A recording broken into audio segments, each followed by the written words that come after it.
Hey everyone, hope you're making your way through all the content this week all right. Let's take stock and try and put this all together. We've learned a lot from all of the videos and pages you've gone through now, so let's recap a little bit. What have we learned? Well, to start with, you're on the same team. This is probably the most important thing to keep in mind as you're doing your interviews. You need to establish empathy. This is the Mark Pachter effect.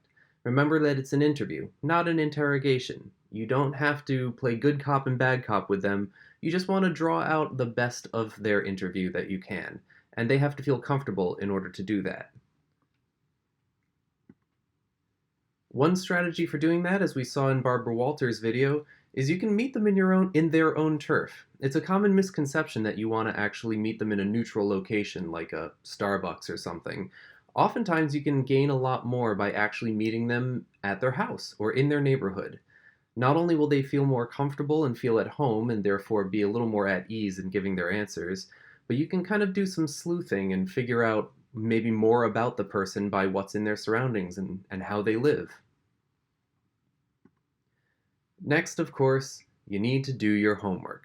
This is huge because if you don't know enough about the person, if they go off script, you're completely sunk. If you know where they're going, then you know how to adjust if they throw you a curveball. So you should know more about the person than they know about themselves, just like they felt Barbara Walters did. Early on in my art career, I was fortunate enough to get interviewed for a show that I did. And there were two separate interviews. One in which the reporter clearly just had a stock set of questions that they asked every artist that they interviewed. Oh, when did you start doing art? What are your inspirations? If you could be a superhero, what would be your superpower?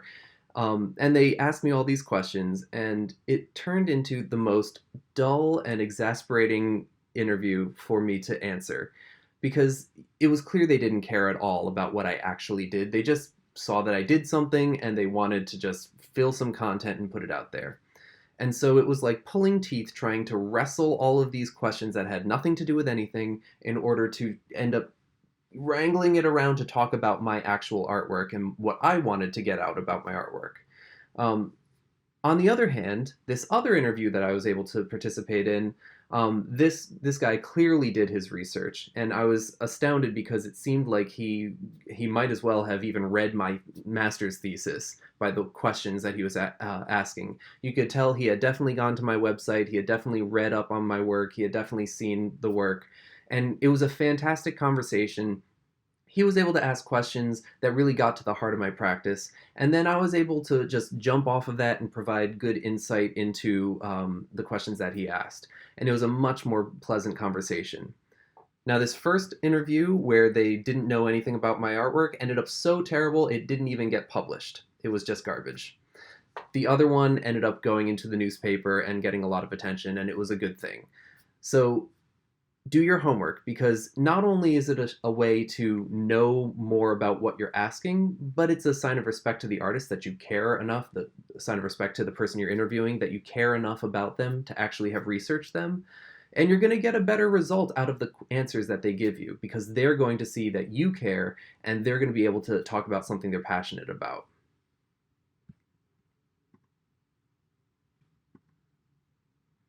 Let them tell your story.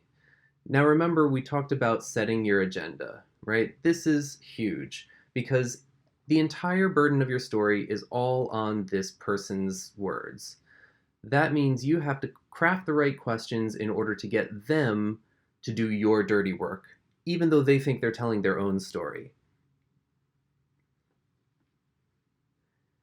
This was really evident to me when I was in grad school. We had to do a project where this was our final thesis. We had to do a project where we had to interview other people in our field, other artists, other thinkers, other scholars. And what was really tricky was this was going into a monograph, a book of our own work. Actually, I have a copy of it here I can show you. We published a monograph that was about our work um, and about our theory and everything. And one of the ways that we would anchor this all was by interviewing people related to our work. But we had the task of trying to figure out how to get our interview about someone else to end up talking about our work without making that interview about us, because that would be unfair to that person. So we had to strategize, how do we ask the right questions to get them to be talking about their work and feel good about the interview, but all the while sneakily, slyly be talking about our work, because the questions that we're asking them are maybe questions that people had about our work. And so I'm actually going to be attaching a PDF of one of my interviews in here so you can get a sense of what I'm talking about, just as an example, down by the assignment later. So you have to get your agenda to line up with the questions you ask so that their story ends up telling your story, if that makes any sense. Hopefully it does. Part of the way you can do this is simply by considering the context. Sometimes it's not even the questions you ask, but it's when you're asking them that makes all the difference. You'll see an example pretty soon of an interview going very well for that moment because it was the right moment for the interview, and it made all the difference in pushing the agenda. So the next thing to remember is, how do you ask the right questions? Well, first think about, what does the viewer want to know? Imagine your audience. What would they want to know? Because you are asking the questions on their behalf. So it's not necessarily what you're curious about or what you think the right questions to ask are, but what would your viewer want to know if they got to talk to this person face to face? But also, just importantly, what question is the interviewee dying to answer? This goes back to that volleyball metaphor, the pass, set, spike. You're on the same team. So if they've got something that they've been dying to try and tell the world, how can you set them up to be able to tell that story? This is how Mark Pachter would try and get on their side and ask the right question to unlock the rest of the story, that they would be able to finally open up and tell the things that they'd never been able to tell before. Next, make sure you're asking open-ended questions. Closed-ended questions are questions that are a yes or no answer, something that has a definite right answer, and it's like a multiple choice. You can just say, yep, or nope, and then move on. Open-ended questions, however, allow for more deep substance. It's the gray area questions. It's the questions where you honestly, genuinely don't know exactly how they would answer. You don't want to ask Googleable questions. Strive for something deeper. Strive for something that is harder to get to, unless you actually had the opportunity to sit down and talk to this person, which you do. But be careful about leading the witness. By that I mean asking trap questions where you might try and get them to say something that they wouldn't necessarily want to say on their own. You want to avoid trick questions where it ends up being a lose-lose situation for the interviewee. Remember, you're on the same team. If they're going to incriminate themselves, then let them do it, but you don't want to lead them into it so that it becomes an adversarial situation. If you do, you can almost guarantee that they're going to shut down for the rest of the interview. Once you've got all your questions laid out, you want to make sure that you perfect your transitions. You want to strive for a conversational tone. Now, if you're having a conversation, there should be a flow to it. One question leads into the next, right? You don't just have a list of questions and then go question, answer, question, answer, question, answer, question, answer.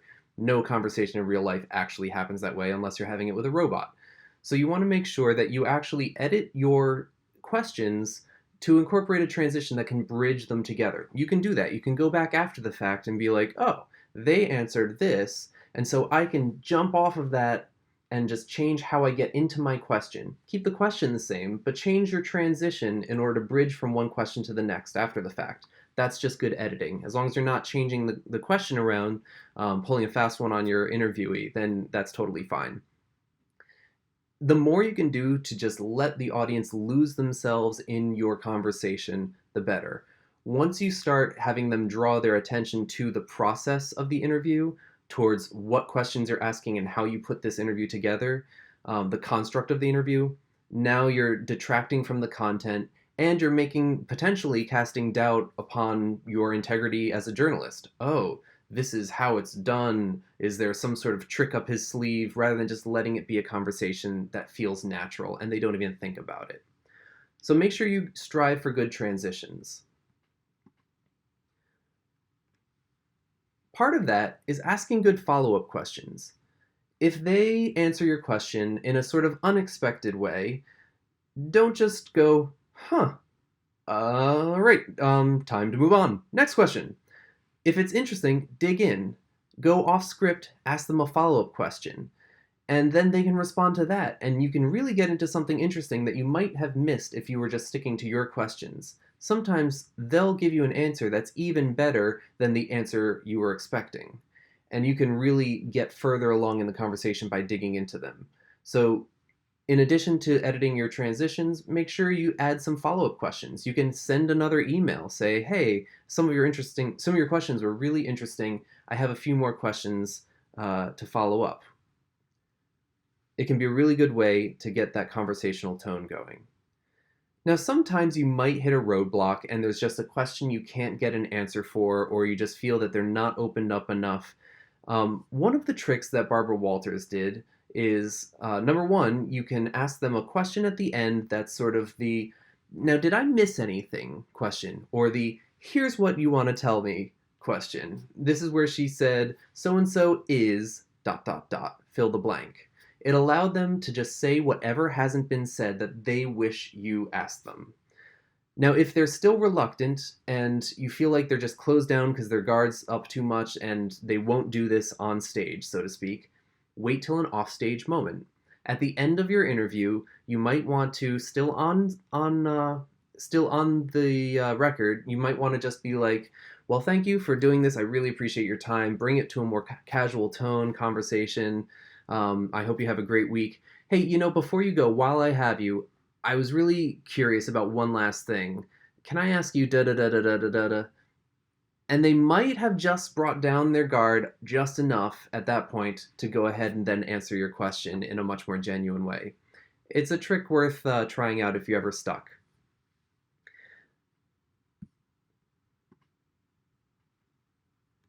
Now, the flip side is you don't want to do too many of these tricks to fall into what's known as gotcha journalism. As you're editing and trying to put this all together, you don't want to do a bait and switch where you promise one thing and then deliver another. I'd love to interview you about your amazing exploits and your accomplishments, and then it's all raking them through the mud and trying to get them to self-incriminate. Whatever you promise, deliver on that. It's part of journalistic integrity. All this should be striving for a narrative arc. In the same way that this is a narrative story, a feature story, for example. You want to have a build, a climax, some sort of denouement where it comes to a resolution. Make everything feel like it's a smooth ride, a build and a resolution.